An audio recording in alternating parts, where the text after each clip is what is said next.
Bonjour à toutes et tous. Salut. Salut Maxime, salut Mathias. Je pense qu'on nous entend toutes et tous bien. Mathias, on ne t'entend pas. Ah non, pas Mathias. Bon, alors en tout cas, bonjour et bienvenue dans cette seconde édition du live du lundi. Voilà, malgré le temps qui n'est pas très coopératif, mais voilà, c'est bien de rester à l'intérieur et d'écouter notre petit live. Du coup, on peut. Je ne sais pas si Mathias nous entend. Je pense qu'il nous entend, mais je. Ouais, nous on l'entend pas, nous. Bon, alors, c'est les Ouais. petites. Petit problème du direct. Du direct, voilà, c'est ça. Ah, on peut peut-être commencer par annoncer le programme d'aujourd'hui. Alors, quel est-il? Alors, on commence Bonjour tout par le monde. un petit bilan. Ah. Voilà, Mathias, super. Ça va, Mathias? Wouh. Ça va. On croit toujours qu'une fois qu'on a fait une fois, c'est bon, on est paré et on a l'expérience, mais en fait, c'est pire encore. Non, mais Il y a plein de choses auxquelles on pense pas et voilà. Pas de Mais on souci. est là, c'est important. Exactement. Donc oui, on était sur présenter un peu l'ordre du jour. Est-ce que tu veux bien nous présenter voilà, les différents thèmes que nous allons évoquer aujourd'hui? Tu parles à Maxime ou à moi? À toi. Mathias, est-ce que tu veux bien Ah, c'est moi, d'accord. Eh ben, alors, on va commencer par les marches sur le climat qui ont eu lieu il y a pas si longtemps que ça. Un petit bilan de ce qui s'est passé, puis un peu de les revendications, voilà, en particulier dans notre circonscription, puisque la NUPES était présente également à l'étranger. Puis nous avons une invitée, donc notre première invitée de notre programme, Avril Houk, qui nous vient de Prague, qui habite à Prague, et qui va nous parler des élections municipales qui ont eu lieu à Prague également, et il n'y a pas très longtemps du tout. Et puis enfin notre chronique culture.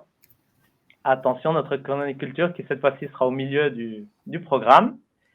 Et à la fin, 2 points un peu plus... Ouais, je sais pas comment dire. Une, c'est sur la composition des prix de l'énergie, comment sont formés les prix. Ça, c'est Maxime qui va nous expliquer ça.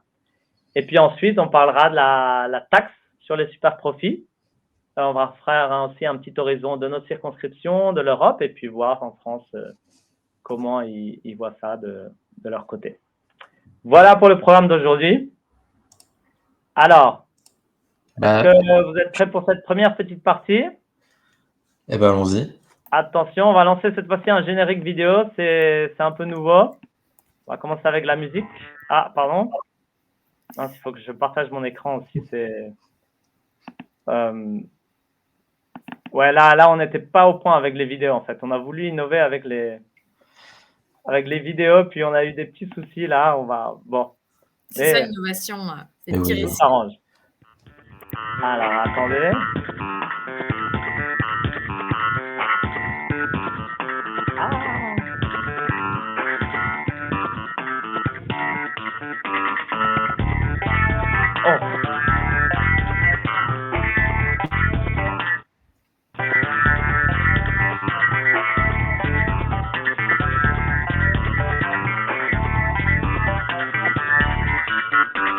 Bon. Ah non. Attends, si, quand même. On va y arriver. Ah. Voilà.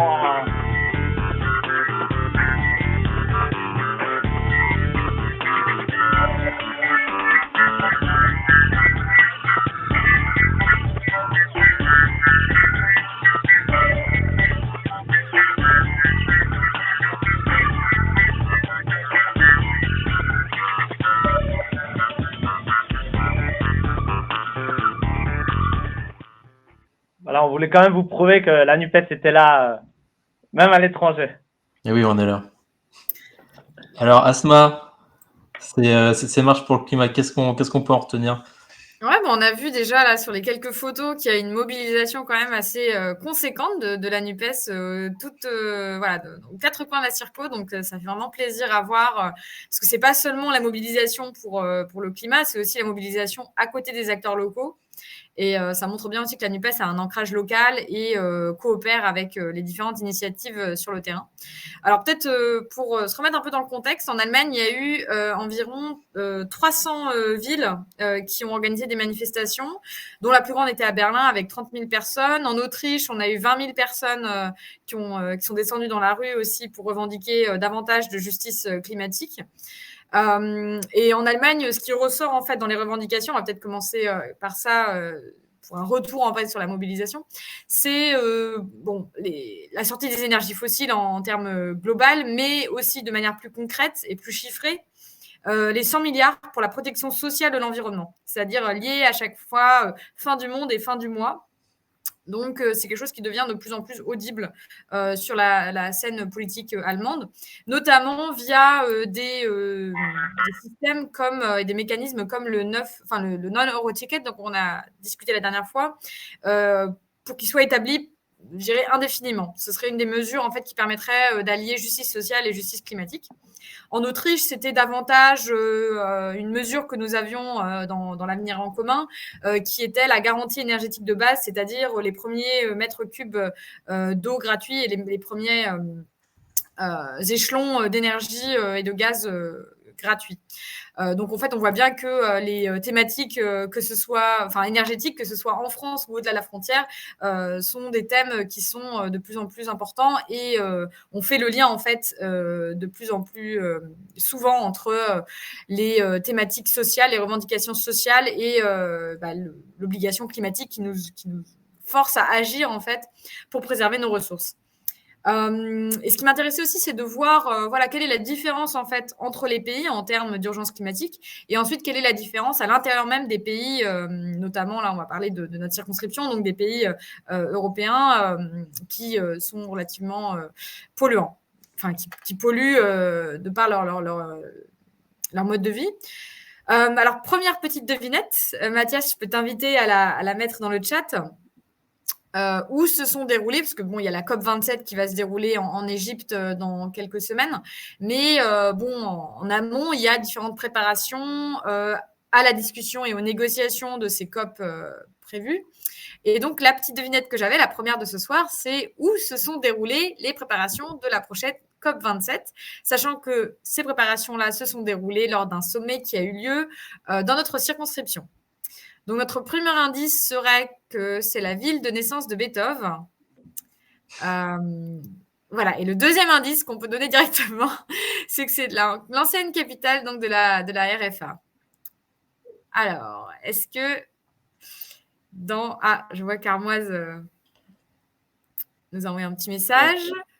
Armoise, si je me trompe, est musicienne, non? Donc, oui, voilà. Donc, devrait peut-être tomber dessus. Alors, moi, je vais vous donner la réponse. La réponse, c'est Bonn. Voilà. Donc, la ville, donc l'ancienne capitale de la RFA. Donc, par rapport à ces préparations-là, en fait, c'est des préparations qui, finalement, n'ont pas abouti aux espoirs qu'on avait placés, en fait, dans ces préparatifs-là. Et l'objectif de la COP27, déjà au niveau des associations, c'est de contenir le réchauffement climatique sous 1,5 degré. Sachant que là, si on continue la dynamique actuelle, on tend plutôt vers les 2,8 degrés, ce qui sera absolument catastrophique, en fait, que ce soit pour la faune et la flore, mais aussi pour l'activité humaine et le bien-être humain, l'expérience de vie. Enfin, c'est lié à plein de choses qui changent énormément. Donc, en fait, c'est l'engagement qui revient à chaque fois, que ce soit au niveau des associations pour le climat, mais également je dirais des partis politiques qui sont engagés pour la lutte contre le réchauffement climatique, c'est de maintenir le réchauffement climatique sous les 1,5 degrés. C'est vraiment l'objectif principal. Sachant qu'on est dans un contexte où on sort d'une COP26 où il y a eu une promesse de soutien financier des pays riches vers les pays pauvres à hauteur de 100 milliards de dollars par an, qui n'est toujours pas tenue. Il y a eu une pré-COP organisée à Kinshasa pour justement peut-être sensibiliser les pays les plus dépenseurs de CO2 à réorganiser en fait leur manière de consommer et leur manière de financer des économies assez polluantes. Mais bon, ça n'a pas suffi. La COP, d'ailleurs, symboliquement, se passe sur le continent africain. Donc, on essaye quand même de mettre un accent sur l'accompagnement des pays du Sud, mais finalement, les mesures ne suivent pas. Il y a d'ailleurs différents mécanismes qui ont été évoqués, spécifiques, notamment de prise en compte des pertes et dommages proposés par les pays les plus pauvres, qui sont une nouvelle fois les moins responsables et pourtant les plus exposés au réchauffement climatique. On l'a vu les dernières semaines avec les inondations qui ont touché le Pakistan. Donc en fait, à la COP26 à Glasgow l'année dernière, on a eu un dialogue qui a essayé de s'instaurer en fait entre pays pauvres et pays riches pour permettre aux pays pauvres qui vont être les plus touchés par le réchauffement climatique d'avoir une sécurité ne serait-ce que financière pour faire face à ces crises-là. Mais voilà, ce qui en est sorti, c'est des discussions jusqu'à 2024 pour discuter une nouvelle fois des modalités de ce financement, mais rien de très concret et absolument rien à la hauteur des 3 ans qui nous restent pour inverser la tendance des émissions de gaz à effet de serre. Donc ça, c'est vraiment les différences entre pays. Donc on voit qu'il y a quand même des grosses disparités entre la manière de traiter l'urgence climatique entre pays pauvres et pays riches. Je vais passer maintenant à la troisième partie donc, de cette petite excursion en marche pour le climat vers donc, la différence à l'intérieur même des pays. Et là, j'ai une nouvelle devinette pour vous. Combien de milliardaires polluent autant que 50% de la population française ? C'est assez fou. Alors, première réponse, ce serait 63 milliardaires. Deuxième réponse serait 71 milliardaires. Et la troisième réponse serait 86 milliardaires. Je dis rien, je sais, moi. Différentes réponses. On a 86, on a un peu de tout. Alors, c'est 63 milliardaires. Donc, c'est vraiment... on n'arrive même pas à se l'imaginer en fait. Et ces chiffres-là viennent d'une étude menée par Oxfam et Greenpeace, donc c'est des choses quand même relativement indépendantes, sur les émissions liées au patrimoine financier. C'est-à-dire que quand on dit les riches polluent, en fait, c'est que les riches font des placements, décident d'être actionnaires dans des entreprises qui polluent, notamment BNP Paribas, pour ne pas citer cette banque. Et donc, c'est notre engagement à la NUPES, c'est aussi de dire que c'est à eux de contribuer massivement à la transition énergétique parce que c'est eux qui font le choix de financer des énergies polluantes et de faire des placements financiers. Déjà, ils ont beaucoup d'argent, donc ils placent énormément, mais surtout, ils font des placements dans des énergies fossiles. Et ça, c'est un économiste, donc Lucas Chancel, qui a fait ce lien entre inégalité croissante des richesses et inégalité des émissions de CO2. On avait comme exemple le jet privé de Bernard Arnault qui émet en un mois autant de CO2 qu'un Français moyen en 17 ans de vie.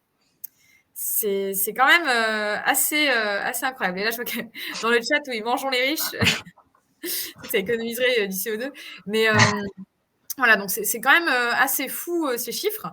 Et peut-être un dernier chiffre par rapport à tout ça, c'est qu'en fait, les 15 millions de tonnes de CO2 que l'État français doit éliminer d'ici fin 2022 par rapport au jugement qui a été rendu dans l'affaire du siècle, se trouvent en premier lieu dans les poches des milliardaires finalement. Quand on prend en compte cette notion d'inégalité de répartition du poids de la responsabilité climatique.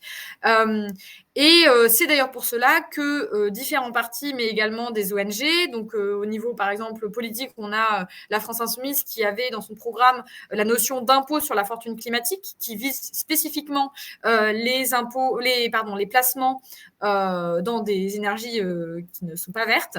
Et c'est une mesure qui a été soutenue notamment par Oxfam et Greenpeace. Et ces deux associations proposent notamment une taxe supplémentaire sur les dividendes pour les entreprises qui ne respecteraient pas l'accord de Paris. Je trouve ça d'ailleurs assez fou qu'on puisse continuer en tant qu'entreprise à polluer et ne pas du tout être soucié par les régulations et les accords internationaux comme l'accord de Paris. Et si on mettait ça en place, on pourrait récupérer 17 milliards d'euros de finances publiques par rapport aux entreprises qui ne respectent pas les régulations climatiques.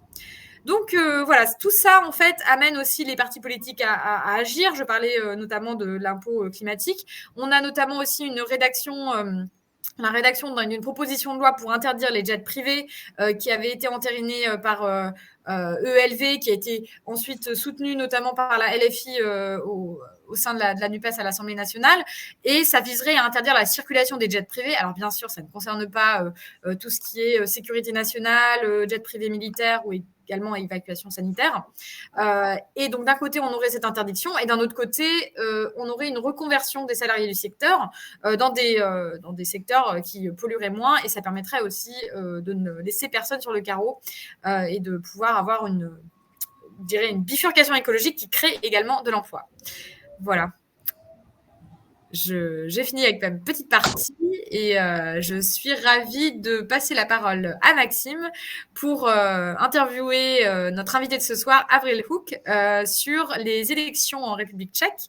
Voilà, Maxime. Voilà. On va faire un petit générique quand même d'intro. Attention. Bien sûr. Alors, je vais essayer que ça soit un peu mieux qu'avant. Allez, regarde, c'est parti. On va. Donc faut. Hop.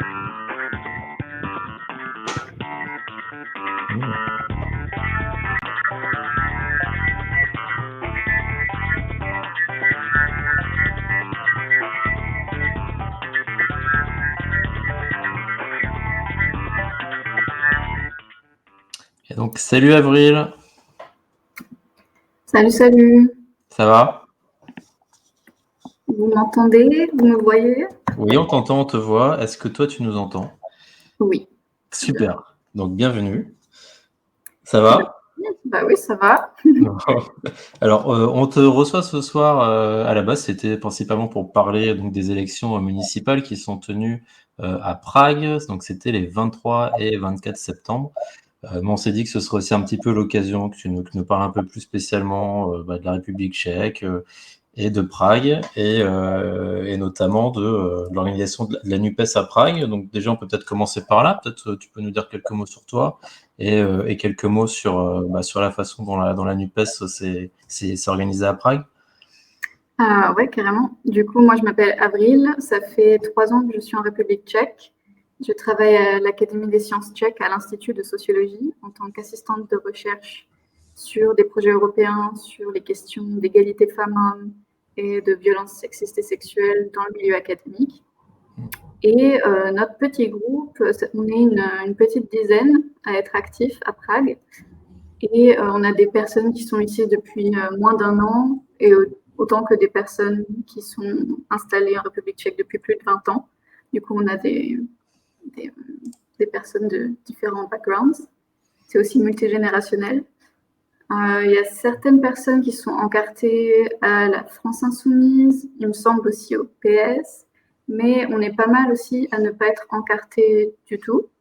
Et on se retrouve plus globalement dans le mouvement de la NUPES. Et du coup, c'est comme ça qu'on s'est rassemblés. Il y avait déjà eu un mouvement en 2017 pour les élections présidentielles passées. Et là, ça s'est vraiment accéléré avec les nouvelles élections, avec les parlementaires, avec ASMA, etc. Et voilà, on est sur les réseaux sociaux. Du coup, s'il y a des personnes à Prague qui nous suivent ce soir, ou si vous connaissez des gens à Prague, n'hésitez pas à venir nous voir.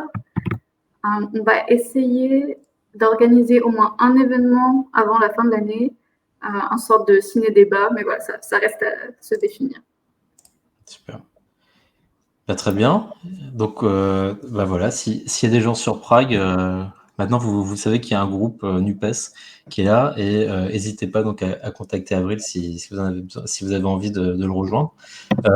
Maintenant, Avril, est-ce que tu peux peut-être un peu, avant de rentrer précisément donc dans les élections municipales à Prague, est-ce que tu peux peut-être un peu nous faire un point sur le contexte politique en République tchèque? Moi, personnellement, j'avoue, je regarde peu ce qui se passe en République tchèque, et c'est vrai que ça peut être intéressant de découvrir un petit peu ce qui s'y passe politiquement. Ouais. Alors, du coup, petit disclaimer quand même, je parle vraiment en tant que militante de terrain. J'ai aucune prétention à connaître tous les tenants et aboutissants de la politique en République tchèque, ou même en France. Voilà, je ne suis pas politologue, je vous parle avec mon point de vue de militante. Du coup, prenez ce que je dis avec des pincettes. Mais bon, voilà. Du coup, en tant que remarque globale, je reste au niveau du municipal. Hein. Je ne vais pas parler de la politique en général en République tchèque.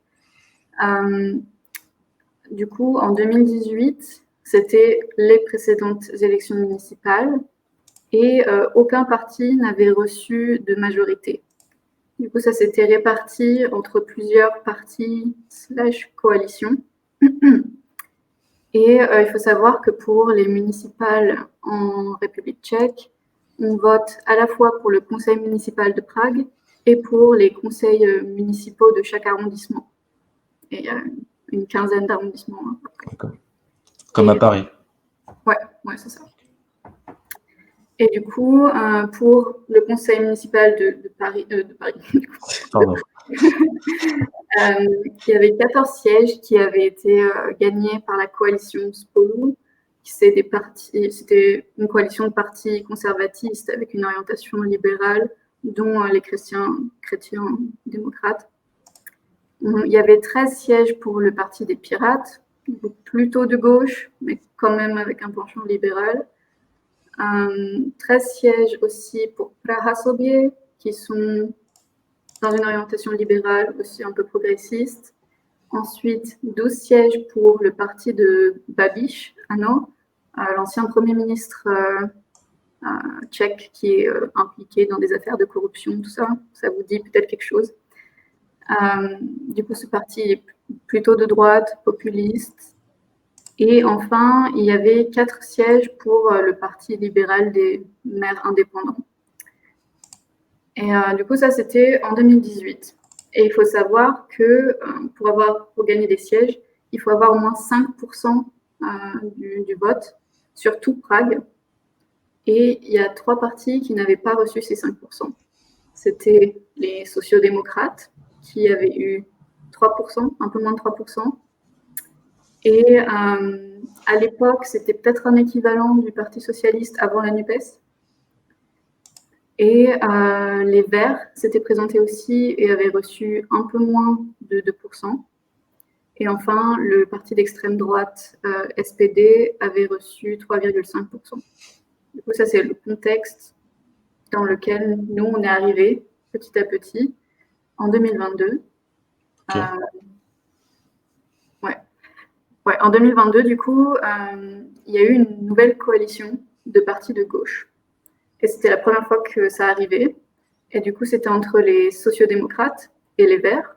Donc, en fait, juste, je ne peux pas te couper. Donc, si cette coalition elle s'est formée, donc c'est justement parce qu'il y avait cette barre des 5% qui a fait que, notamment, donc, comme tu dis, les Verts et les sociodémocrates n'ont pas réussi à se qualifier.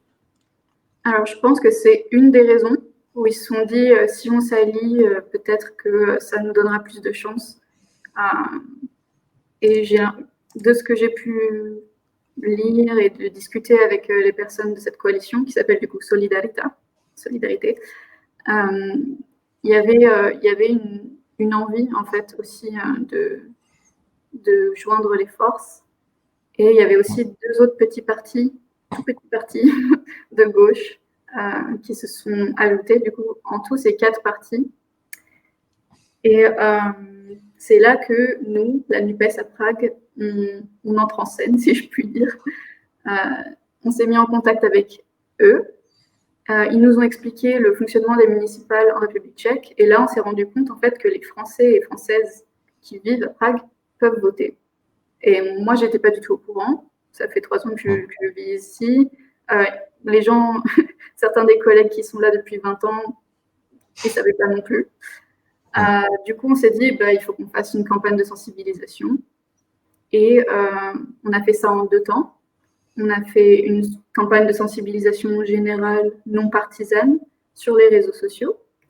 Et en deuxième temps, on a promu les contenus et les mesures de Solidarité. Du coup, ça s'est fait à travers des posts sur les réseaux sociaux où on décrit le fonctionnement, où on décrit par exemple les particularités du vote en République tchèque qui est peut-être un peu différent de la France et ça peut être un peu bizarre. Par exemple, on n'a pas juste une voix, on a autant de voix que de conseillers et conseillères municipaux et municipales. Du coup, c'est 65 voix. D'accord.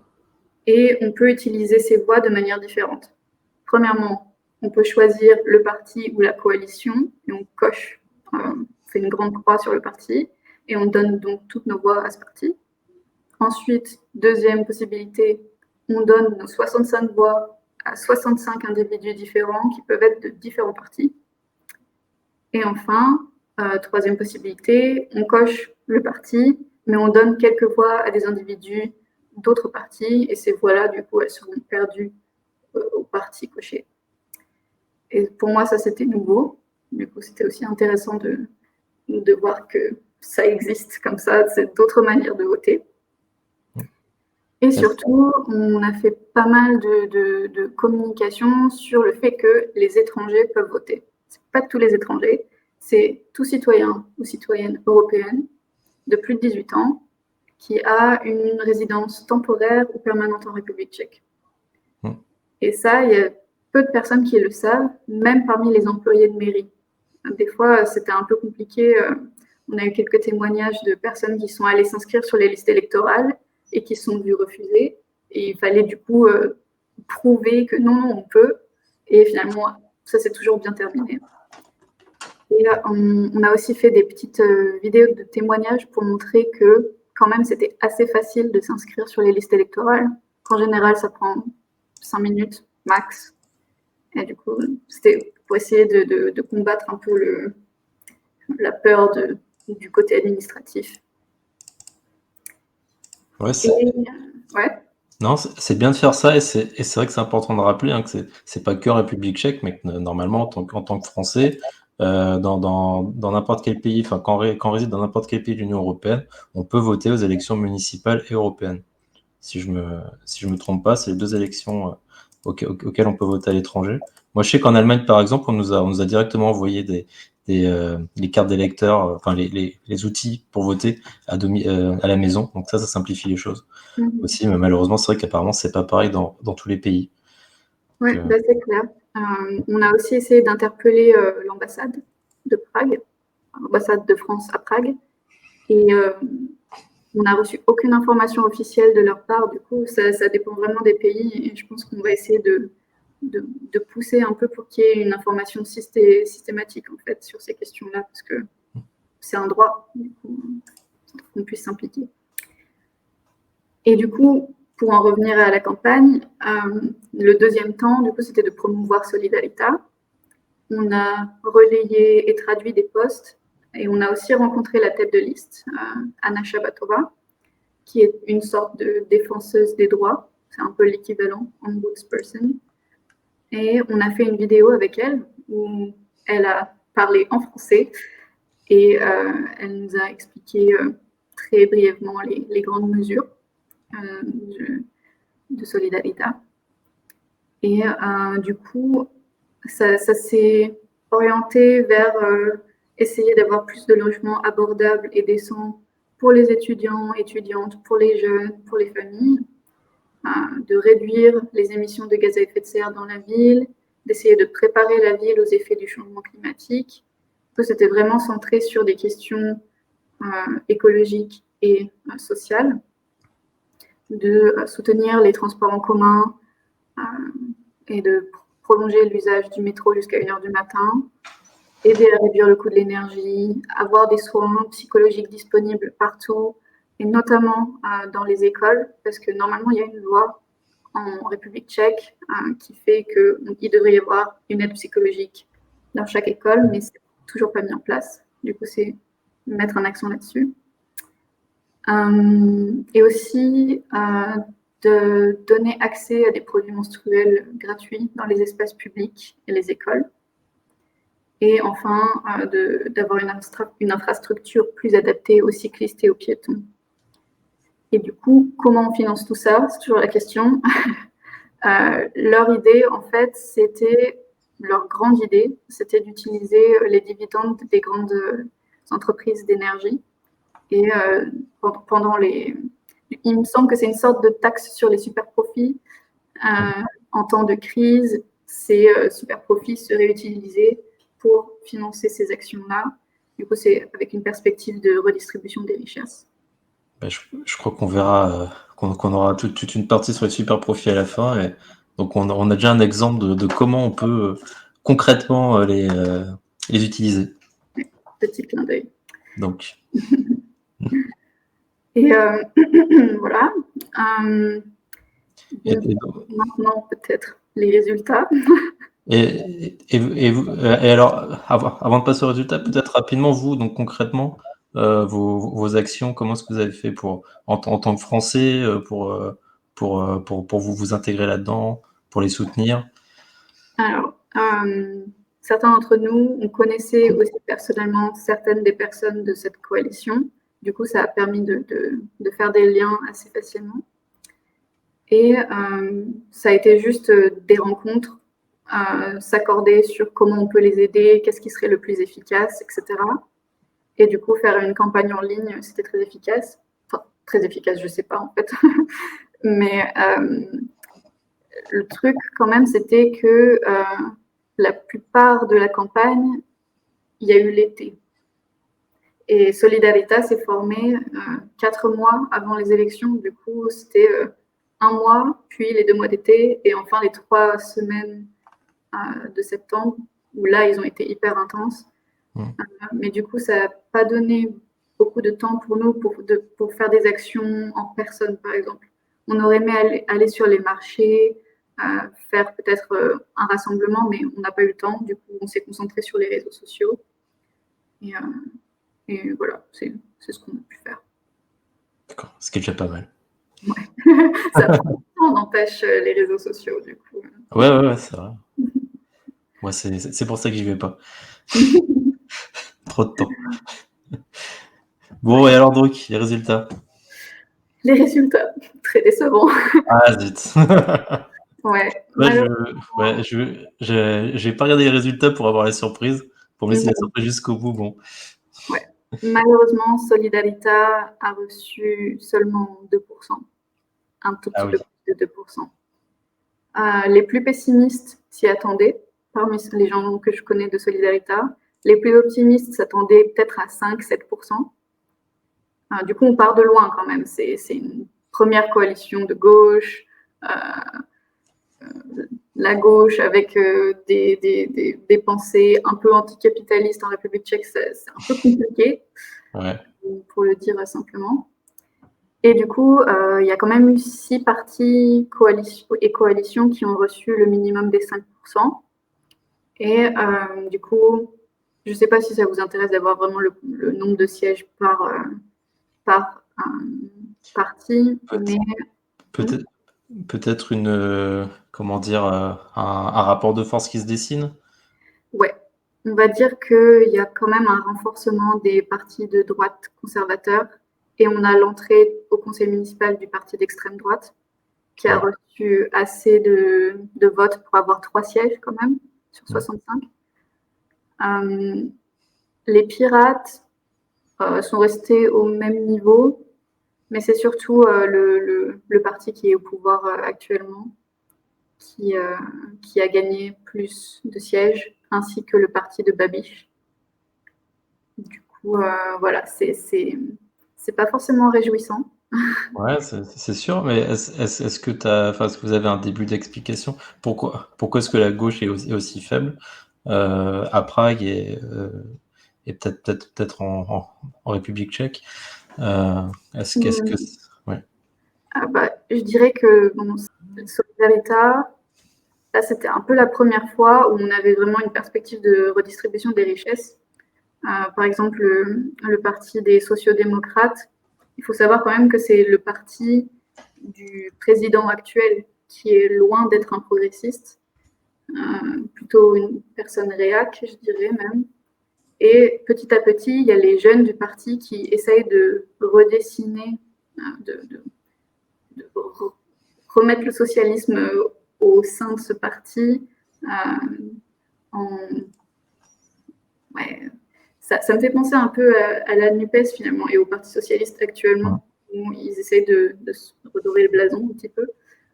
Et les Verts aussi sont un peu plus alarmistes, un peu plus... il va falloir faire des efforts. Et je pense que ça a peut-être participé au petit score, parce que je ne suis pas sûre que les Tchèques soient vraiment dans cette optique, surtout du côté des partages de richesses. Mais voilà, c'est juste mon avis comme ça, je ne pourrais pas en dire beaucoup plus. Et actuellement, ils sont en train de faire une rétrospection sur la campagne pour voir ce qui a marché, ce qui n'a pas marché, ce qu'il faudrait faire différemment. Du coup, peut-être d'ici quelques mois, on aura une meilleure idée de comment aller de l'avant. Très bien. Bon. Bah écoute, Avril, merci beaucoup pour cette présentation à la fois de la NUPES à Prague, des élections.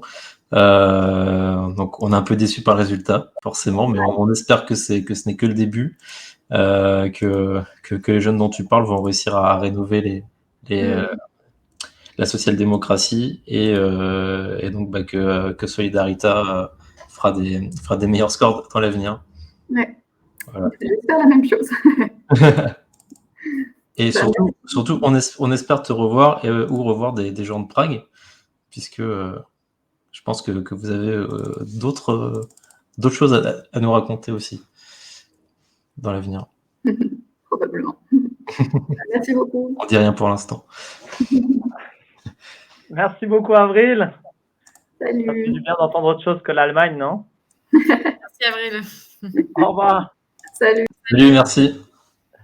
Bon, alors c'est parti pour un petit jingle avant la chronique culture. Attention.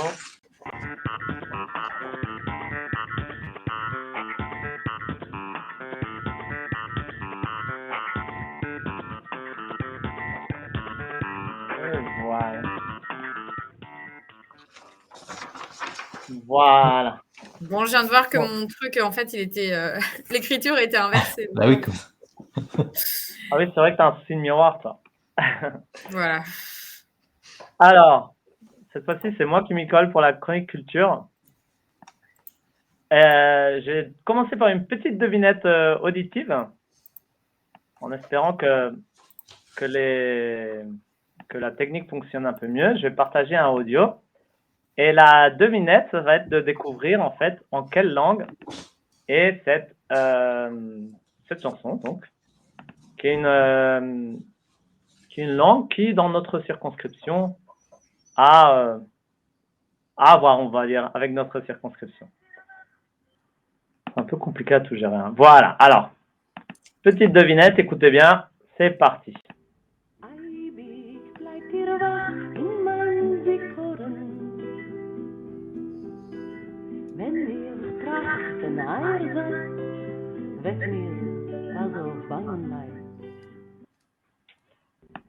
Alors, est-ce que quelqu'un ose proposer quelque chose dans le chat? On dirait pas. Nous on sait, hein, donc on dit rien, mais... On dit rien. Bon, c'est parti. Alors, je donne tout de suite la réponse. Alors, en fait, il s'agissait du yiddish, donc la langue des Juifs d'Europe de l'Est. Donc, c'est toutes nos circonscriptions, en fait. Enfin, pas toutes, mais une grosse partie de nos circonscriptions. Et la chronique d'aujourd'hui, elle est destinée à un musicien, poète du début du siècle, à Mordechai Gebirtig, dont vous avez sûrement jamais entendu parler, mais pourtant qui a laissé ses traces en fait dans l'histoire de tout ce mouvement. Alors, et qu'on a surnommé le dernier barde yiddish, en fait. Alors, qui était Mordechai Gebirtig? Donc, il est né en fait en 1877 à Cracovie et il était menuisier de profession. Donc, il a appris lui-même la musique, lui-même écrit et de ce point de vue-là, il était autodidacte. Et ses premières publications sont apparues en 1906 dans le journal du Bund. Alors, pour ceux qui ne savent pas, le Bund, c'est l'Union générale des travailleurs juifs. C'était un parti dans l'ancien empire russe. C'est un parti juif, socialiste, laïque. et qui prônait en fait à la constitution d'une nationalité laïque de langue yiddish à l'intérieur de cet empire, donc, et qui prônait aussi la laïcité. Donc d'un côté, il s'opposait un peu aux centralistes bolcheviques, mais à la fois aussi aux sionistes, puisque son objectif, c'était pas d'émigrer en Palestine. Et Mordechai Gebirtig a toujours été proche et membre de ce parti. Et c'est un parti qui a été créé en 1897. Donc. Et notre compositeur, donc au début du siècle, il faisait partie de l'empire austro-hongrois, puisque Cracovie faisait partie de ce pays, cet empire. Puis après la guerre, c'est devenu polonais. Il a publié en 1920 son premier recueil de poésie d'une vingtaine de poèmes, et son deuxième seulement en 1936, toujours avec des poèmes, chansons. C'était des poèmes que lui-même mettait en musique ou que des amis à lui mettaient en musique. Alors sa littérature, en fait, elle parle beaucoup de la vie quotidienne des petits gens, surtout de son quartier de Kazimierz, en fait, qui est le quartier juif à Cracovie, qui est aujourd'hui très très touristique et qui est aussi très joli. Ouais. Il y a même sa rue, la rue Berka Jozelewicza, au numéro 5, qui est la maison où il a habité. Et il y a une petite plaque commémorative si jamais vous passez par là. Et les contemporains qui vivaient là, ils disaient que pendant la journée, on entendait le bruit du travail des meubles, et puis le soir, il travaillait sur la musique et puis il composait. Donc voilà, donc il a été très proche, et son répertoire est très vaste. Il va depuis les chansons pour enfants, les berceuses, jusqu'aux chansons d'amour, et puis les chants ouvriers, les chants contre la guerre également. Donc c'est un répertoire très vaste. Et sa chanson la plus connue est celle de Unsere Städtle brennt, qui a été créée en 1938 en fait, en réaction à un pogrom qui s'est passé en 1936 en Pologne, et qui à la fois décrit donc l'état critique de l'antisémitisme et la violence, mais également l'indifférence de ses compatriotes en fait, donc il appelle au réveil et à la réaction de ses compatriotes non juifs contre toutes ces actions. C'est une chanson en fait qui aujourd'hui est chantée énormément chaque année dans les commémorations de l'Holocauste, qui est reprise en fait, qui est rechantée. Donc c'est vraiment un hymne, et aussi qui a été l'hymne de la résistance dans le ghetto de Cracovie dans la Deuxième Guerre mondiale. Et pendant la guerre, justement, il a dû se déplacer au ghetto, et lors d'une opération de déportation, enfin, où les nazis sont rentrés, il a été abattu en pleine rue, et voilà, il a fini complètement tragiquement, enfin, comme beaucoup finalement. Et voilà, mais malgré cette vie, cette fin surtout tragique, il a laissé vraiment des belles choses. Il a composé de son vivant, il a publié 90 chansons, mais on considère qu'il en reste 170. Donc il y avait cette chanson la plus connue qui était Unsere Städtle brennt, mais également d'autres ont été reprises, et en particulier des Arbeitslosenmarsch, qui est la marche des chômeurs. Voilà, qui est une chanson une chanson qui est en 4 strophes, où chaque strophe commence par 1, 2, 3, 4, nous sommes les chômeurs, les chômeurs, c'est nous les chômeurs. Et donc dans la première, il raconte comment depuis des mois, ils n'entendent pas le marteau des usines et qu'ils déambulent dans les rues sans occupation, tout comme les riches d'ailleurs. Dans la deuxième, ils décrivent la pauvreté et comment ils boivent de l'eau comme les riches boivent du vin. Dans la troisième, ils mentionnent toutes les maisons, les châteaux, les villes qu'ils ont édifiées, et comment finalement aujourd'hui, pour ce travail, leur seul salaire, c'est la faim, le besoin et le chômage. Et enfin, la dernière strophe, ils chantent pour un nouveau pays, pour un nouveau monde où l'humain est libre et où personne n'est chômeur. Donc voilà, je voulais vous présenter cet auteur et surtout cette chanson aussi, dont quelqu'un m'a envoyé un enregistrement spécial pour notre programme. C'est quelqu'un dont j'ai l'honneur de pouvoir dire que c'est un ami, Igor Zoric, qui est germano-serbe et qui aujourd'hui habite en Suisse, et qui, comme notre compositeur, est autodidacte musicalement, a beaucoup de talent musical, mais en fait travaille pour le syndicat suisse Et actuellement, il dirige les négociations de branche pour les coiffeurs. Et il est également chargé pour les négociations des gens de sécurité en fait en Suisse. Donc tous les comment on appelle ça, les conventions collectives en fait. Et voilà. Et donc il a eu l'honneur de nous faire une petite vidéo. Et il y a encore quelqu'un d'autre qui a participé à cette vidéo, qui avec un autre instrument que je vous laisse deviner d'ailleurs si vous l'entendez par-dessus, qui est juste en audio. Et cette musicienne, c'est Marie Desgouttes qui habite à Fribourg, donc je me remercie aussi. Et donc voilà, je vous laisse profiter de cette chanson en espérant, on va faire un petit truc technique. On va voir si ça marche. Attention. Chers et chers camarades, aujourd'hui je vais vous jouer une chanson de Mordechai Gebirte qui s'appelle Arbeitslose Marsch en yiddish.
J'espère que vous avez aimé cette petite incursion dans le monde judaïque de l'entre-deux-guerres.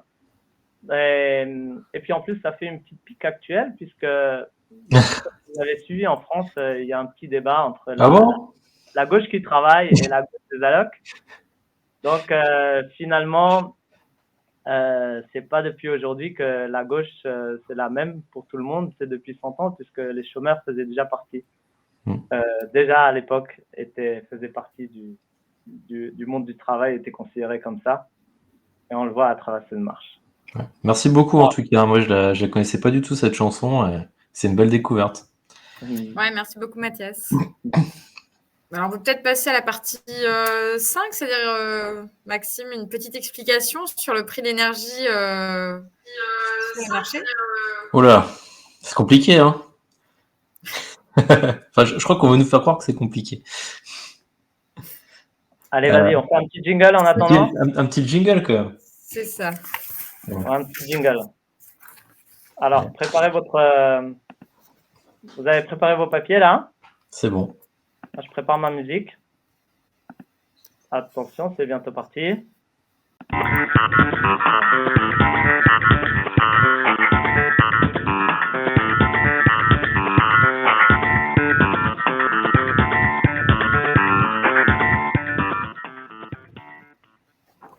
Moi, je suis resté sur mon petit papier sur la chronique là pour rappeler le nom pour ceux qui veulent rechercher là-dessus.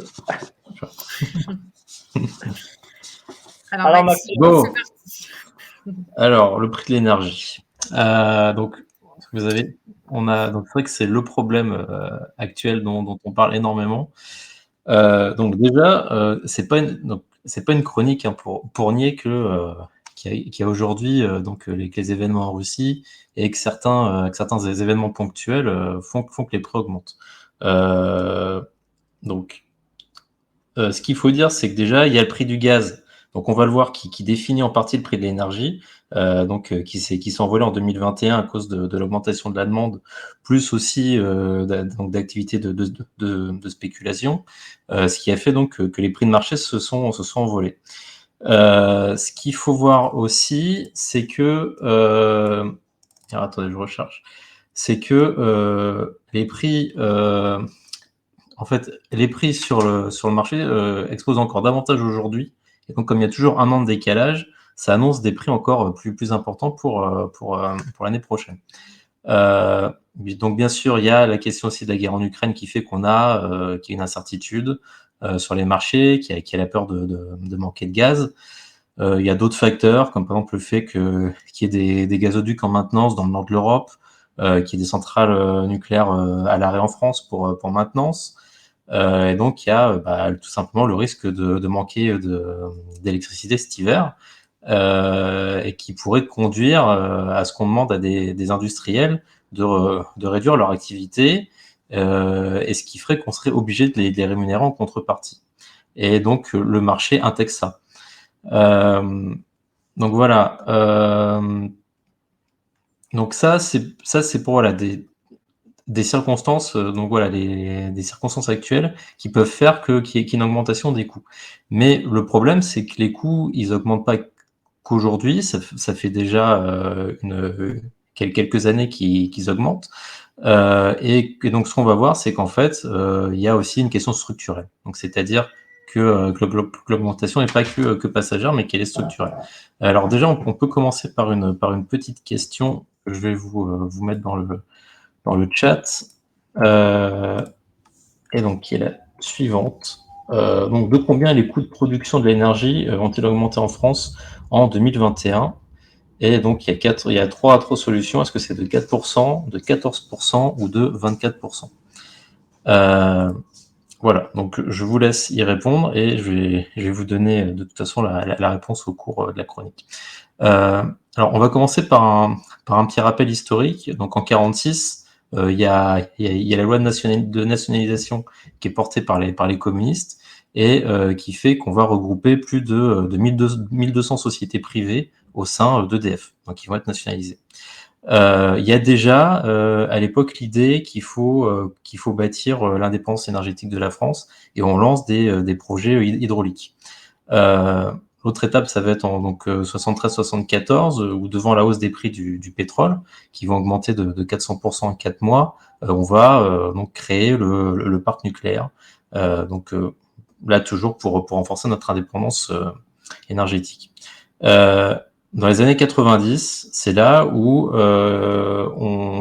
arrive donc où l'Europe nous impose la déréglementation et d'entrer dans le marché européen de l'énergie.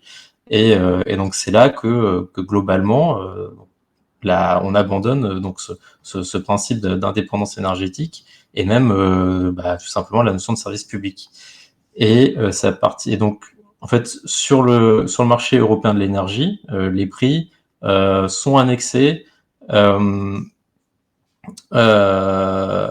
en fait ils vont être alors attendez, parce que je me suis trompé. Oui, en fait, voilà, ce qui va se passer, c'est qu'à partir de là, les prix ils vont être annexés sur ceux du marché européen sans tenir compte du mix français. Parce que sur le marché européen de l'énergie, donc comment ça se passe en fait? Le prix, il est basé sur la dernière centrale mise en service. Donc, c'est-à-dire qu'en France, on peut avoir, par exemple, donc un mix énergétique pas cher, donc avec notamment donc le nucléaire, qui pour le coup présente cet avantage. Même si bien sûr il présente bien d'autres désavantages qu'on connaît. Mais donc ça fait que sur le marché européen de l'énergie, on peut produire en France une énergie qui va être à bas coût. Le prix va quand même être indexé sur le prix le plus cher, donc enfin donc de la dernière unité mise en activité, et donc qui généralement donc c'est une centrale à gaz. L'objectif ici, c'est de créer de la concurrence, et notamment donc en France, en cassant le monopole d'EDF, et donc en cassant aussi le système des prix réglementés. Et bien sûr, c'est censé faire baisser les prix, stimuler l'innovation et offrir du choix aux consommateurs. Voilà, ce qui est le blabla habituel. Voilà. Et en France, ça va prendre concrètement forme par la loi NOM de 2010, qui va donc organiser l'ouverture effective du marché. Alors, les conséquences sur les prix. Donc, en France, donc, de base, on avait ce qu'on appelle donc un prix réglementé de vente. Donc, tout le monde était avec ce prix-là. Et donc, c'est un prix qui aujourd'hui existe toujours, qui est proposé par EDF. Et donc, il y a 2/3 des ménages qui le payent encore, même si, et ça, il faut bien faire attention à ça, les textes aujourd'hui prévoient que ce prix doit disparaître à terme. Et on a donc pour le dernier tiers des ménages, donc certains qui sont passés chez des fournisseurs alternatifs, et là les prix sont un peu fixés comme les fournisseurs l'entendent. Alors initialement, le prix réglementé de vente, il était calculé à partir des coûts de production, et donc je ne sais pas s'il y en a qui ont eu la bonne réponse dans le chat, et je crois que la bonne réponse a été donnée. Au jeu, là, en 2021, ce coût de production, il a augmenté de seulement 4%. Le seul problème, c'est qu'en fait, comme les concurrents sur le marché, ils estimaient qu'ils n'arrivaient pas à concurrencer ce tarif, ils ont demandé à ce qu'on change le mode de calcul. Et donc, c'est ce qui fait que désormais, on se base désormais donc sur la manière dont les fournisseurs alternatifs qui, eux, ne produisent pas d'énergie, hein, ils font que la vendre, que la commercialiser, s'approvisionnent. Et donc maintenant, aujourd'hui, le prix, il est calculé donc à partir de ce qu'on appelle l'AREN, donc on va voir après ce que c'est, et des prix du marché, qui, eux, ont explosé. Ce qui fait qu'aujourd'hui, donc si les coûts de production, ils sont à peu près à 50-60 euros du mégawattheure, alors que là, on a vu récemment que les prix du marché à terme, ils ont pu augmenter jusqu'à 1100 euros. Donc on voit bien l'écart qu'il y a, et comment donc finalement ici les coûts augmentent, quoi. D'où la mise en place du bouclier tarifaire qui finalement et qui en fait ne s'applique qu'à ceux qui sont restés au tarif réglementé, qui fait que la hausse des tarifs est limitée à 4%, alors que normalement ça aurait dû augmenter d'environ 45% hors taxe. Et ce qu'il faut savoir, c'est que depuis 15 ans, le prix de l'énergie a augmenté de 60%. Voilà. Donc l'objectif qui nous était annoncé d'ouverture à la concurrence pour faire baisser les prix, voilà, clairement, on attend toujours. C'est même le contraire, puisque les prix ont fortement augmenté. Et ce qu'il faut savoir aussi, c'est que les entreprises et les collectivités locales, elles n'ont plus du tout accès aux tarifs réglementés, et il y en a certaines qui ont des factures qui ont augmenté qui ont été multipliées par 4 ou par 5, voire par 6, ce qui forcément entraîne des risques de faillite, ce qui a bien sûr déjà amené l'État à intervenir, et qui va amener l'État à intervenir de nouveau. On a notamment remis un tarif réglementé à certains moments, voilà, mais à chaque fois de manière temporaire. Donc tout ça, ça présente un risque pour l'emploi et notamment des pénuries. On a vu récemment, j'ai vu un exemple sur des scieries, les scieries qui fabriquent les palettes, enfin qui permettent de fabriquer les palettes. Et donc si l'économie a plus de palettes, je vous laisse voir le problème que ça peut être pour transporter les marchandises. Du côté des villes, on voit qu'il y en a qui doivent réduire la voilure, avec tout ce que ça présente en risque pour au niveau de la baisse des aides sociales. On a eu des exemples avec les fermetures de piscines. Voilà. Et ce qu'on peut voir, donc, c'est que autant en France, on a quand même encore donc un mécanisme avec toujours ce prix réglementé de vente qui fait qu'on a un minimum protégé, mais dans des pays comme l'Espagne ou le Portugal qui, eux, ont joué à fond la carte du marché, avec limite des prix qui s'ajustaient en fonction des heures, etc. Donc ils ont fini par demander à sortir du marché européen, ce qui leur a été accordé. Voilà, donc on voit tous les problèmes que ça pose. Donc même la Commission européenne aujourd'hui, elle commence à voir qu'il y a un problème. Le seul problème, c'est que elle ne voit la solution que dans le marché. Donc voilà, il faut réformer les marchés, mais elle voit pas forcément que le problème, c'est le fait d'avoir instauré un marché sur l'énergie, là où un monopole public avait fait toutes ses preuves. Alors pour terminer, tout à l'heure j'ai parlé donc dans la constitution du prix de l'AREN. Et donc, je tiens à montrer un peu le mécanisme. Donc, concrètement, l'AREN, c'est le mécanisme qui a permis aux fournisseurs alternatifs de rentrer sur le marché, donc de venir en France pour concurrencer EDF. Donc, l'AREN, ça veut dire accès régulé à l'électricité nucléaire historique. Et donc, ça a été instauré par la loi NOM de 2010. Et donc l'idée ici, c'est en fait d'offrir aux fournisseurs d'accès alternatifs une électricité nucléaire aux mêmes conditions que EDF. Donc ce qui est censé créer des conditions identiques pour tous. Donc le principe, en fait, c'est qu'EDF, alors attention, ça peut paraître un peu particulier, mais c'est bien ça. En fait, le principe, c'est qu'en fait, EDF doit donner un quart de sa production nucléaire au prix coûtant, donc de 42 € le mégawattheure. Aujourd'hui, c'est 46,5 aux acteurs alternatifs, qui sont tous 72 sur le marché, si j'ai bien compté, en fait, pour que ces acteurs la revendent. Donc, ce qu'il faut bien comprendre ici, c'est que les fournisseurs alternatifs ne produisent rien. Ils ne font que venir sur le marché, ils se font fournir de l'électricité par EDF, qui en plus la livre, mais eux, en fait, ne font que facturer, en fait. Voilà, ils ne font que vendre, ils ne font que démarcher des clients et facturer. La contrepartie ici, c'était donc que ces acteurs qui de base ne produisent pas, que justement qui développent des unités de production et qui favorisent aussi l'innovation, qui était un autre grand bienfait annoncé de l'ouverture à la concurrence. Donc au bout de 15 ans, donc ça c'était en 2010 qu'on a mis ça en place. Donc c'est-à-dire que normalement en 2025, on devrait avoir des acteurs alternatifs qui possèdent leurs propres installations de production. Le problème, c'est qu'évidemment, ils n'ont pas du tout respecté ça. Et donc c'est toujours EDF, un petit peu Engie et un petit peu Total aussi, donc pour des raisons historiques, donc qui produit, qui gère le réseau et puis qui porte tout le risque industriel. Et les fournisseurs donc alternatifs ne continuent qu'à s'occuper de la commercialisation.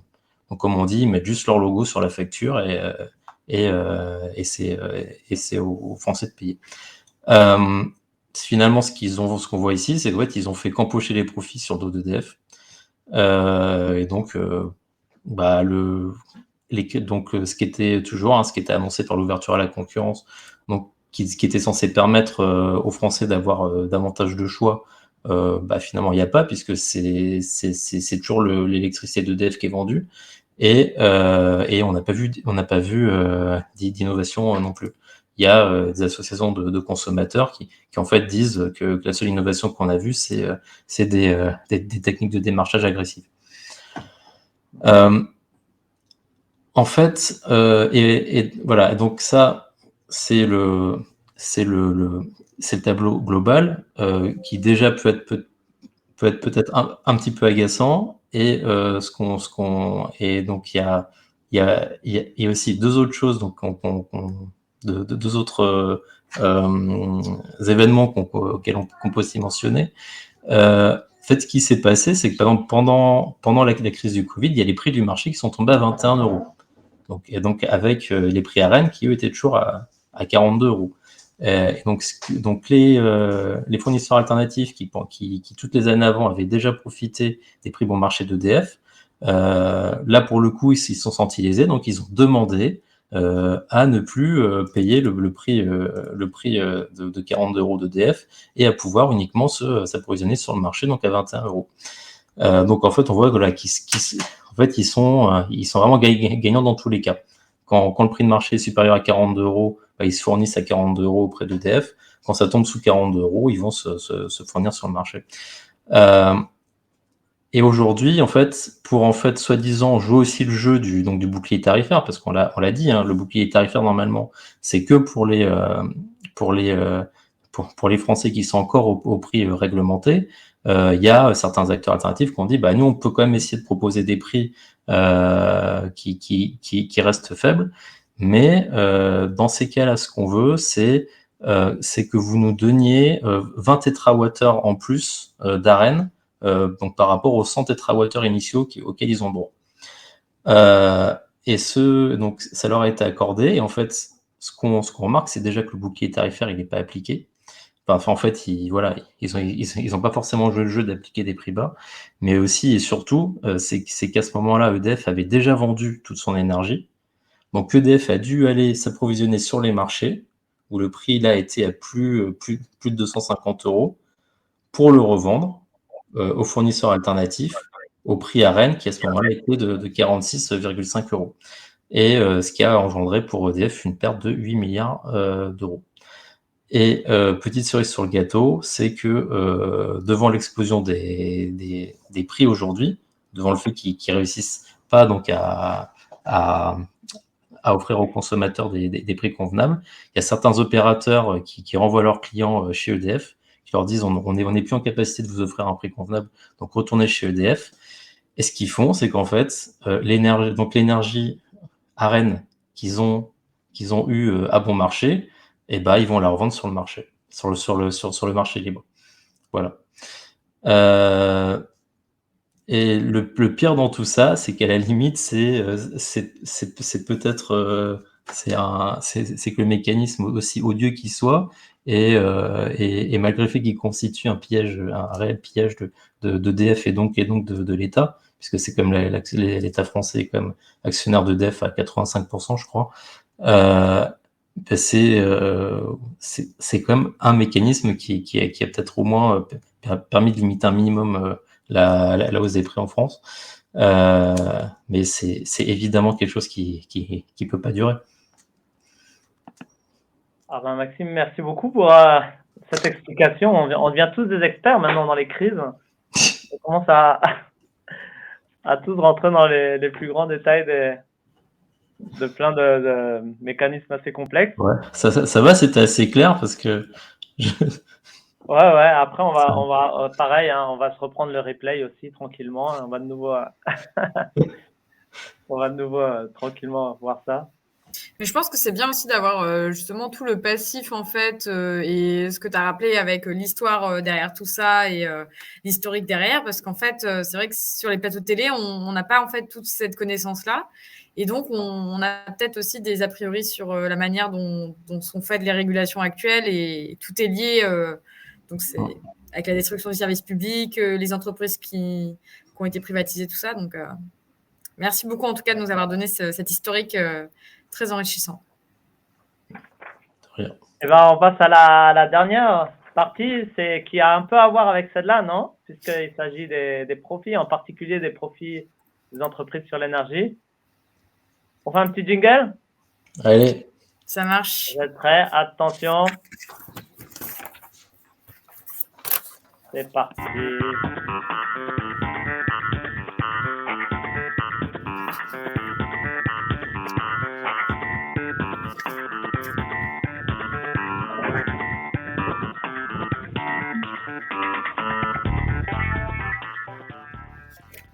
Et voilà, donc nous voici dans la dernière partie donc, de notre programme aujourd'hui.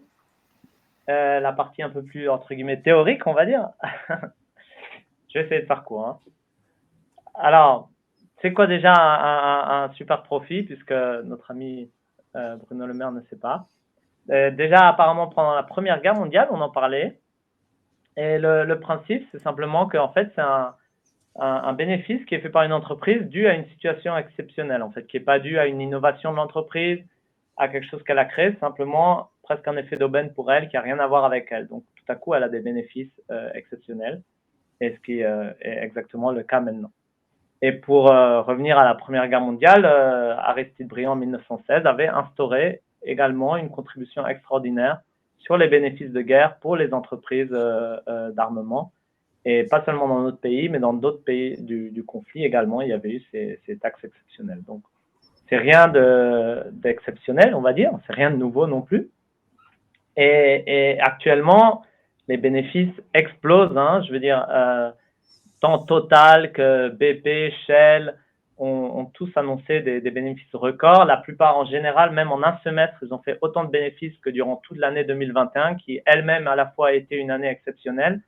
Donc, ça explose et il y a quelques jours, même Total a annoncé qu'ils allaient reverser 2,62 milliards d'euros à leurs actionnaires pour partager justement la richesse, mais la partagent avec les actionnaires seulement et pas avec la population. Donc, dans ce contexte-là, on peut rajouter aussi une autre entreprise qui n'est pas énergéticienne, mais il s'agit de CMA-CGM. Ce sont aussi un transporteur de conteneurs et qui a explosé son chiffre d'affaires pendant le Covid et maintenant avec cette nouvelle crise. Enfin, c'est passé à être une entreprise pas insignifiante, mais disons commune, à être une des plus grosses aussi qui fait vraiment des bénéfices et un chiffre d'affaires en milliards qui se compte. Voilà. Donc après, la question, c'est quelles entreprises sont visées, quelle assiette aussi est utilisée. Donc on pourrait commencer par un petit tour déjà ce qui se fait dans notre circonscription. Dans plusieurs pays. Donc, on pourrait commencer par la Roumanie, qui a imposé à 80% les bénéfices des entreprises de production électrique. Et ça, c'est limité dans le temps. Elle a fait ça déjà depuis 2021. Elle l'a limité à 2023. La Hongrie également a fait une taxe sur les super profits, mais plus étendue. Elle concerne également les sociétés d'assurance, les banques, les télécoms, les compagnies aériennes. Et la taxe est instaurée de juin 2022 à 2023. Et ainsi, le gouvernement y compte ramasser 4,5 milliards d'euros de cette manière. La République tchèque, justement, dont on parlait, qui a une coalition de centre-droit et pourtant qui envisage également d'introduire une taxe exceptionnelle sur 3 secteurs, donc entre autres les sociétés énergétiques et les banques. Et puis enfin, l'Allemagne aussi, qui ce mois-ci, tout à coup, s'est mise à parler, bon, pour l'instant, ils en discutent, mais à parler d'une taxe également sur les entreprises qui produisent de l'énergie. Ici, on peut rappeler que 3/4, il y a un sondage qui est sorti où 3/4 de la population est vraiment en faveur de cette mesure, et même ça transperce les partis, enfin même les partisans du FDP, qui est le parti libéral, ils sont en majorité pour cette mesure, et qui a pourtant été rejeté en juin, tant au Bundestag qu'au Bundesrat en Allemagne. Donc ça, c'était le petit tour dans nos circonscriptions. On peut élargir un petit peu à l'Europe aussi, puisque l'Italie, en fait, a été le premier pays qui a mis en place au printemps 2022 un impôt comme ça, d'abord de 10%, puis de 25% sur les entreprises pétrolières et gazières. Et le gouvernement compte ainsi récolter 10 milliards d'euros. En Espagne également, avec une taxe de 25% sur les superprofits des compagnies pétrolières, gazières et les banques, qui n'entrera par contre en vigueur qu'en janvier 2023. Là, ce sont 7 milliards d'euros qui comptent être dégagés grâce à ça. Puis même la Grande-Bretagne, la très libérale Grande-Bretagne a taxé à 25% les entreprises pétrolières qui agissent dans la mer du Nord. La Grèce également a mis un impôt à 90% cette fois-ci. C'est un impôt simplement unique. Une seule fois, il va être prélevé sur la période du 1er octobre 2021 au 30 juin 2022. Et enfin, les Pays-Bas également et la Belgique parlent de mettre une taxe dans ce genre-là. Donc, on voit que beaucoup de pays de l'Union européenne, c'est rien, et même des pays avec des gouvernements de droite, donc ils pensent à ça. Et même en dehors du cadre national, je veux dire, on peut rappeler que le secrétaire général de l'ONU, Gutiérrez, il a appelé également à instaurer de telles taxes pour taxer ce qu'il a appelé des profits immoraux, et puis il a critiqué ce qu'il a appelé une cupidité grotesque. Donc lui-même, il est indigné par ça. Et puis dernièrement, pas surprise, mais disons la grande nouvelle, on va dire, c'est que même au niveau européen maintenant, et la semaine dernière, donc il y a eu la réunion des ministres de l'énergie, et ils sont également mis d'accord pour, à partir de décembre, à mettre une taxe sur les super profits. Donc même au niveau européen, ça bouge. Et voilà. Alors, qu'est-ce qui se passe au niveau français? Eh ben, ça bouge aussi finalement. On est parti de loin, et c'est parti d'abord, il y a eu tout le mois de juillet, donc il y a eu le projet de loi de financement rectificatif, je crois, et il y a eu beaucoup d'amendements des différentes oppositions pour justement instaurer une sorte de taxe qui ont tous été rejetés en juillet. Et puis, comme c'est quand même quelque chose je trouve qu'il va peut-être rentrer dans les annales auditives politiques, je voulais vous partager un petit audio quand même que j'ai en fait cité dans l'introduction, dans le générique, mais on va l'écouter quand même parce que ça va, à mon avis, beaucoup d'entre vous le connaissent. Voilà, vous allez reconnaître la voix de notre cher ministre de l'économie Bruno Le Maire, interviewé au cours d'une rencontre devant le MEDEF, devant les entrepreneurs français. Attention, on va écouter. Vous avez bien sûr entendu parler de cette polémique aussi sur les super profits. Non. Vous n'étiez pas là cet été alors? Non, mais je ne sais pas ce que c'est qu'un super profit. Donc non, je n'ai pas entendu. Je sais que les entreprises doivent être profitables. C'est tout ce que je sais. Voilà, donc notre ministre de l'économie en France, c'était un peu dans le déni, on va dire. Donc il part vraiment de très bas. Et bon, au fur et à mesure, bien sûr, avec tous ces mouvements, c'est quand même des nouvelles, toutes ces informations, ça va très vite, ça bouge très vite d'une semaine à l'autre. Il y a des nouveaux pays, comme on a vu, ça c'était la semaine dernière, l'Union européenne qui s'est mise d'accord là-dessus. Et donc bien sûr, la France, petit à petit, elle accepte. Là, sous le prétexte que ça se fait au niveau de l'Union européenne, qu'il ne s'agit pas d'une taxe, mais d'une contribution, donc ils commencent à un peu lâcher du lait sur le principe. Et ce qui s'est fait également au niveau parlementaire, donc grâce à nos députés NUPES, justement, pourquoi on a voté pour eux, à quoi ça sert d'en avoir 150. Ils ont déposé un projet de loi qui devrait être transformé en référendum d'initiative partagée. Donc, c'est un long processus qui a commencé d'abord, il fallait le nombre suffisant de députés. Puis maintenant, il en est au Conseil constitutionnel pour vérifier la constitutionnalité. Et puis, si tout va et si ça avance pas dans le sujet, ben, on aura le droit de voter là-dessus et pour imposer cette taxe sur les super profits. Voilà, donc c'est un peu la situation où on en est. Et de ce point de vue-là, il faut dire que la France est assez en retard, on dirait, sur beaucoup de voisins, puisqu'ils aiment toujours faire les comparaisons internationales. Donc ces comparaisons, en tout cas, n'arrangent pas trop le gouvernement macroniste. C'est incroyable, hein. On dirait vraiment, là, ils font absolument tout pour que ça traîne, quoi. Ouais. Je pense qu'ils seront obligés à un moment de mettre quelque chose en place. Mais voilà, tant que ça peut traîner, ralentir, ils vont trouver des arguments, quoi. Ouais. Alors il y avait une petite question sur l'Angleterre, sur Shell. Je saurais pas dire à 100%, mais je crois que c'est vraiment sur toutes les entreprises mais à confirmer, hein, qui sont actives dans mer du Nord. Voilà. Bon. Alors, j'espère que on va pas faire des insomnies avec tout ça. Merci beaucoup, Mathias aussi. Et je pense que, enfin, bon, c'est super d'avoir des députés NUPES qui défendent les intérêts justement du peuple, en fait, tout simplement. Mais d'ailleurs, enfin, au sein de notre circonscription, on a envie de mettre aussi la main à la pâte, et c'est d'ailleurs pour ça qu'on a envie de commencer une grande action par rapport aux super profits, notamment à Berlin, où on va aller tracter sur les marchés, essayer de rassembler encore des signatures pour la pétition sur les super profits.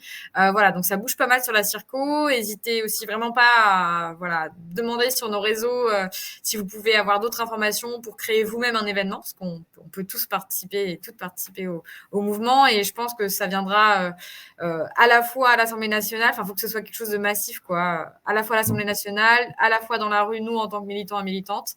Et ce ne sera pas gagné, mais voilà, on continue en tout cas à se bouger par rapport à ça, parce qu'il en va de l'avenir aussi. Enfin, là, on a beaucoup parlé d'économie, mais finalement, ces super profits-là, c'est des entreprises qui sont aussi très néfastes au niveau de l'environnement, donc tout est imbriqué.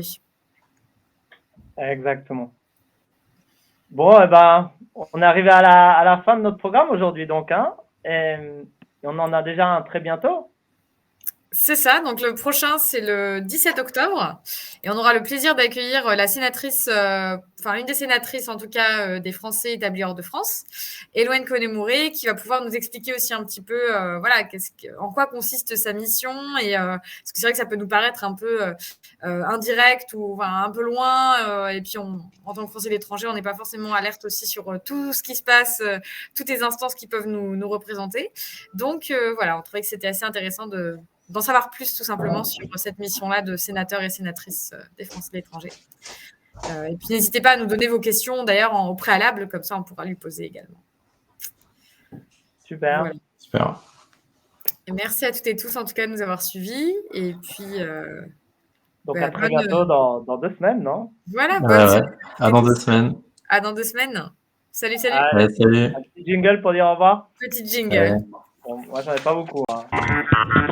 Ouais.